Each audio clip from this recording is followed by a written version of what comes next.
Birmingham, Michigan. Politics in the pain body, she writes. Is it the pain body that leads us to be fascinated with others' downfalls, such as the governor of New York and the mayor of Detroit? I find myself eagerly watching the news to hear more about the scandals. I find myself wondering what I would do if I were in their place, having risen so high, so successful, and fallen so far.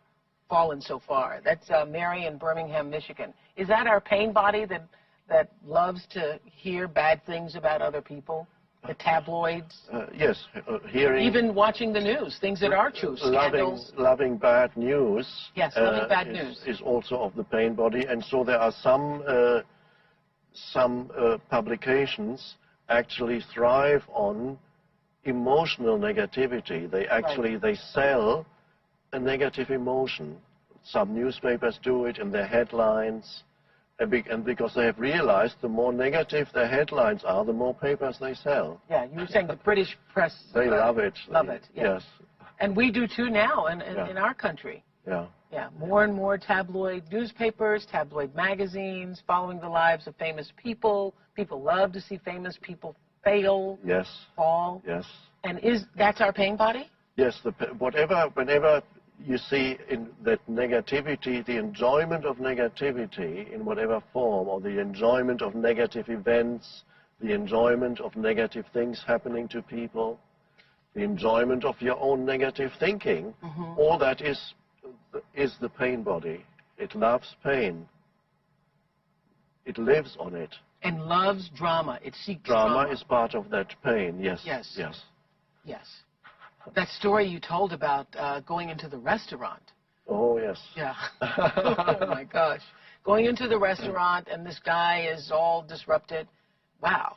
Yes, but it was particularly strange because it happened immediately after I'd had a session with a woman who had a very heavy pain body at home. She came to me at home, and she had carried this pain body for many, many years, and it was so heavy that one could almost sense it in the energy field in the room. We've all encountered people like that, where it's deep, it's heavy, it's dark.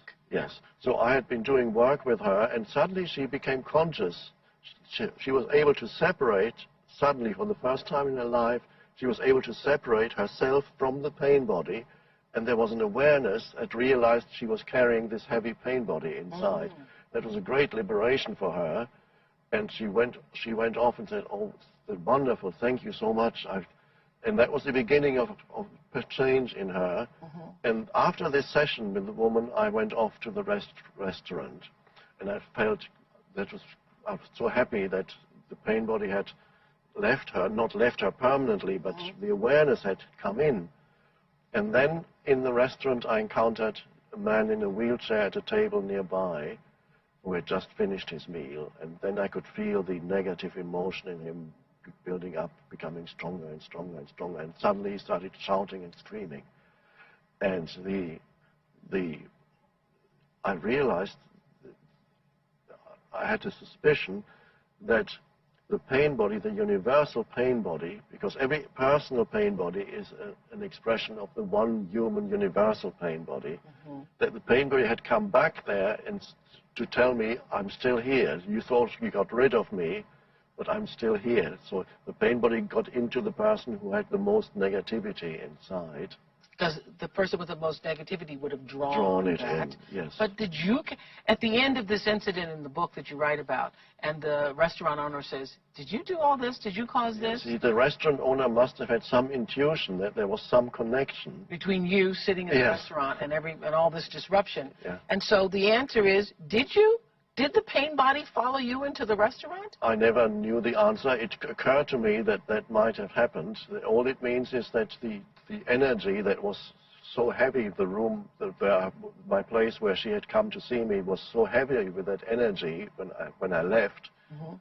Perhaps it came with me, and it's possible. I don't know the final answer to that. Yeah. But it's a possibility. Because as we were saying earlier, you speak of the pain body like it's its own alien force, like it's like a ghost of some kind. Yes. But it is. It's not a ghost. It's an energy. It's an energy field. And it becomes eventually transmuted which means it loses its energy for its pain body form, and the very energy that was trapped there, because the energy was trapped, it was emotional energy that was trapped inside this shell, that becomes freed through presence. So that's what we're going to talk about next week, is how you can begin to free the pain body or any energy that you're carrying from the past. Yes. And you can free it instantly. You free it instantly, but although not the whole of it necessarily instantly, but in the moment, some of it can become transmuted. And the example I give is it's like putting a log into the fire. The fire is the fire of consciousness or presence. Mm-hmm. And so the pain body can actually be transmuted and becomes presence.